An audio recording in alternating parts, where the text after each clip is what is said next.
Dandim 0104 Aceh Timur, Letkol Infantri Tri Purwanto menegaskan netralitas kepada seluruh prajurit TNI menjelang pelaksanaan pemilu 2024. Salah satu poin netralitas TNI diantaranya tidak memihak dan memberi dukungan kepada partai politik atau pasangan calon peserta pemilu. Dandim 0104 Aceh Timur, Letkol Infantri Tri Purwanto menegaskan netralitas kepada seluruh prajurit TNI menjelang pelaksanaan pemilu 2024. Hal itu disampaikan Dandim saat gelar apel pengamanan pemilu 2024 pada Jumat 2 Februari 2024 yang berlangsung di Makodim 0104 Aceh Timur di Kota Langsa.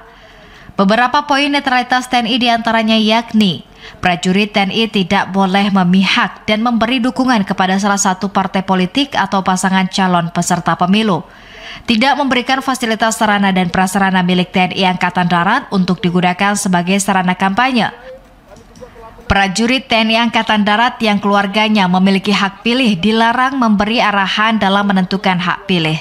Tidak memberikan tanggapan, komentar, dan mengupload apapun terhadap kegiatan paslon, serta hasil quick count sementara. Prajurit dan PNS TNI Angkatan Darat yang terbukti melanggar ketentuan akan ditindak tegas sesuai ketentuan hukum yang berlaku. Kegiatan apel gabungan PAM Pemilu tahun 2024 secara aman dan tertib. Adapun tujuan dari pelaksanaan apel pengamanan pemilu ini adalah untuk mengecek kesiapan personil, kesiapan alutsista. Pada apel pengamanan pemilu 2024, Dandim juga memastikan kesiapan prajurit TNI, alutsista, dan segenap unsur pendukungnya, sehingga sewaktu-waktu dapat digerakkan dan mampu bereaksi dengan sigap dan cepat sesuai permintaan. Dari Langsa, Mulyadi TVRI melaporkan.